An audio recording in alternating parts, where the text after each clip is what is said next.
নমস্কার, সকলকে জানাই শুভ সকাল। আজকে ছুটির দিন। হ্যাঁ, ঠিক ধরেছেন, আজকে রবিবার। 8ই নভেম্বর। এই একটা দিনের অপেক্ষায় সমস্ত মানুষ থাকে, অলস একটা দিন কাটাবে। তাই এই কয়েকদিন ভীষণ ব্যস্ততার মধ্যে দিয়ে কেটেছে, এখনো ব্যস্ততাই আছে, তবে একটা রবিবার একটু অলসভাবে কাটানোই যায়। গতকাল জুলিয়াস কাজের থেকে ফেরার সময় বাড়ির কাছে পার্কে একটা কেক স্টল বসেছিল, সেখান থেকে কেকটা এনেছিল, ছোট করে পিস করে নিলাম, সবাই একসাথে সকালে চায়ের সাথে খাবো। আর বানিয়েছিলাম বাড়িতে একটু চিড়ে ভাজা। ইন্ডিয়ান গ্রোসারি শপে পাওয়া যায়, কিন্তু খুব একটা টেস্ট হয় না, ভালো লাগে না খেতে সেটা, তাই বাড়িতেই বানিয়ে ফেললাম বাদাম দিয়ে চিড়ে ভাজা। আমি নিয়েছি কফি, জুলিয়াসের জন্য চা। সকালে কফি দিয়ে কেকটা ভালোই লাগবে। দুপুরে কি রান্না করব, ফ্রিজে কয়েকটা ডিম ছিল, আলু দিয়ে ডিমের ঝোল। আর সেই পুরোনো দিনের কথা মনে করিয়ে দিল কচু সেদ্ধ করে মাখা। স্কুল যাওয়ার সময় আলু সেদ্ধ, কচু সেদ্ধ, সেগুলো একটু নুন ঝাল দিয়ে তেল দিয়ে মাখলেই সুন্দর গরম ভাতের সাথে খেয়ে স্কুলে চলে যেতাম। সেটাই আজকে মাথায় আসা মাত্রই বানিয়ে ফেললাম কচু সেদ্ধ। সেটা পেঁয়াজ ঝাল দিয়ে তেল দিয়ে ভালো করে মাখিয়ে নিচ্ছি। আজকে দুপুরে খাওয়াটা খুব সিম্পল, বেশি হাবিজাবি করিনি। ছুটির দিন, কাজ করতেও খুব একটা ভালো লাগছিল না, অলস একটা দিন কাটাচ্ছি, যেখানে সেখানে রান্নার ঝামেলা বেশি রাখলে হয় না। আর রাত্রের জন্য একটুখানি ঘুগনি রান্না করে নিচ্ছি, রাত্রে ঘুগনি দিয়ে রুটি খেয়ে নেব। আর যেহেতু বিকেলেই বাইরে বেরিয়ে যাব, তাই বাড়ি ফিরতে হয়তো দেরি হবে, কেননা অনেক কাজ হাতে নিয়ে বেরোবো। আর সেজন্যই এখন ঘুগনিটা রান্না করে নিচ্ছি, যাতে ফিরে এসেই ঘুগনি আর রুটিটা খেয়ে নিতে পারি। রাইসা আমার হেল্প করছে একটু স্যালাড বানাতে, ও স্যালাডের দায়িত্বটা ওর ঘাড়ে পড়েছে, ও বানাচ্ছে আজকে। তো আজকে অনেক কাজের সাথে সাথে আছে রূপসার চুল কাটানোটা।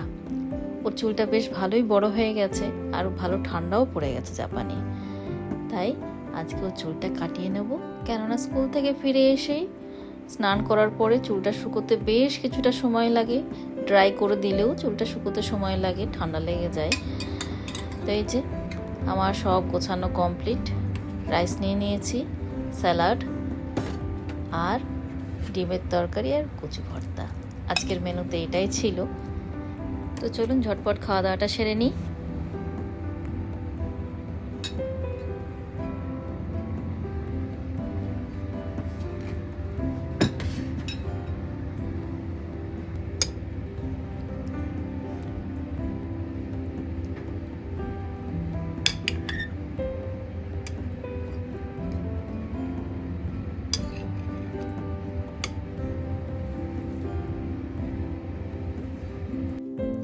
এখন অপেক্ষা করছি স্যালনে, বেশ ভালোই ভিড় ছিল। রূপসার টার্ন আসলে তখন ও যাবে। আর আজকে যে স্যালনে এসেছি, এটা জাস্ট হেয়ার কাট হয়, এবং অন্যান্য স্যালন আছে যেখানে হেয়ার কাট, ট্রিটমেন্ট, কালার সমস্ত কিছু করা যায়।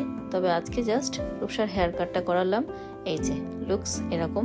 তো তবে ওর কাট করতে লাগলো 1300 ইয়েন। ইন্ডিয়ান টাকায় আপনার সেটা পড়বে 600 থেকে 650 টাকা। এখন চলে এসেছি আমাদের প্রবাসীদের খুব পছন্দের একটা দোকান, তাইসো। এটা বলা যেতেই পারে যে হরেক মাল 100 টাকা, হরেক মাল 100 টাকা, মানে 100 ইয়েন। এখানে ক্রিসমাসের খুব সুন্দর সুন্দর ঘর ডেকোরেশনের জিনিস রয়েছে। যেহেতু এখন ক্রিসমাস সময় সামনে, তাই ক্রিসমাসের ডেকোরেশনের জিনিসগুলো এখন উঠেছে। হলোউইনের সময় হলোউইনের জিনিস থাকে, নিউ ইয়ারের সময় বিভিন্ন গ্রিটিংস থাকে। তো এই যে এগুলো দিয়ে এত সুন্দর সাজানো যাবে ঘর।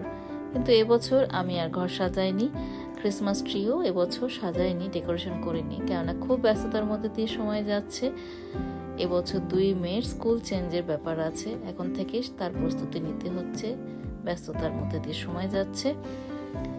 আর শীতের জিনিসও উঠেছে বেশ সুন্দর সুন্দর। আর নিয়ে নেব 2টো শীতের গ্লাভস, কেননা আমাদের গ্লাভসগুলো চেঞ্জ করার দরকার। তাই রূপসার আর আমার 2টো গ্লাভস নেব আজকে। এখানে 100 ইয়েনেরও গ্লাভস আছে, তার থেকে একটু বেশি দামেরও গ্লাভস আছে। তো 500 ইয়েনের মধ্যে বেশ সুন্দর সুন্দর গ্লাভস এখানে পাওয়া যায়। আর শীতের মোজাগুলো কি মোটা দেখুন, বাড়িতে যদি এই মোজা পরে থাকা যায় তাহলে আর ঠান্ডা লাগবে না। আমি একটু শীত কাতরে তো, তাই এগুলো আমার জন্য একদম উপযুক্ত। আর এই দোকানে নিত্য প্রয়োজনীয় জিনিস সবই পাওয়া যায় এবং খুব রিজনেবল প্রাইসে পাওয়া যায়। আপনার ঘরে ছুঁচ থেকে শুরু করে মেকআপের জিনিস, রান্নাঘরের জিনিস থেকে শুরু করে বেডরুমের জিনিস এবং খুব সুন্দর সুন্দর ঘর সাজানোর জিনিসও এখানে পাওয়া যায়। তো আমি আজকে যা যা শপিং করলাম সেগুলো সবই আপনাদের সাথে শেয়ার করব।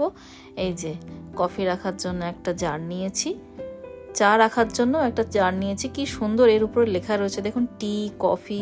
কিন্তু এগুলো কিন্তু খুব রিজনেবল প্রাইস। এগুলো কিন্তু 100 ইয়েন, মানে হচ্ছে আপনার ইন্ডিয়ান টাকায় 50 টাকা থেকে 60 টাকা মতো।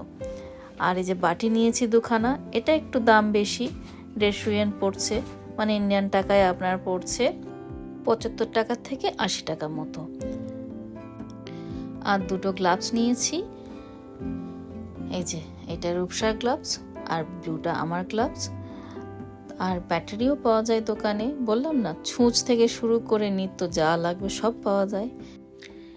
জাস্ট আজকে এই বাজারই করেছি, খুব বেশি একটা বাজার কিছু আজকে করিনি। আর এর মধ্যে একটা ছিল গরম জিনিস ধরতে সুবিধার জন্য একটা গ্লাভস নিয়েছিলাম।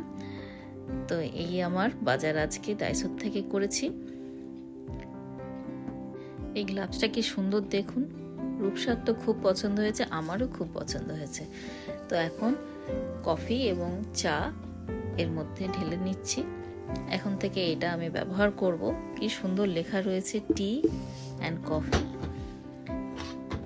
এরকম যদি সল্ট অ্যান্ড সুগারও পাই খুব ভালো হয়। তো একদম সেট হয়ে যায়। রূপসার চুল কাটিয়ে নিয়ে আসলাম।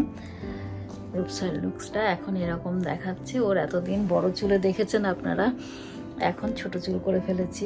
শীত পড়ে গেছে, রাত্রেবেলা যেহেতু স্নান করে, স্কুল থেকে এসে রাত্রেবেলা শাওয়ার নেয়, সেহেতু চুল শুকোনো আর চুল ম্যানেজ করতেও কষ্ট হচ্ছিল। স্কুল যাওয়ার আগে তা সুন্দর করে আঁচড়ানো, বাঁধা, এসবগুলো তো অনেকটা সময় লাগছিল, যে জন্য ডিসিশন নেওয়া হলো। আর যেহেতু ডান্সের এখন আর কোনো ইভেন্ট নেই, কোনো প্রোগ্রাম এর সময় ডান্সের আর নেই, সেই জন্য চিন্তা ভাবনা করলাম যে না, কেটে ফেলি, কেননা শীতের সময় চুলটা ছোট থাকলেই মনে হয় ভালো হয়। তাই যে চুল ছোট করে এখন রূপসাকে এরকম দেখাচ্ছে। তো আজকে আমাদের এই সারাদিনের ব্লগটা আপনাদের কেমন লাগলো অবশ্যই জানাতে ভুলবেন না।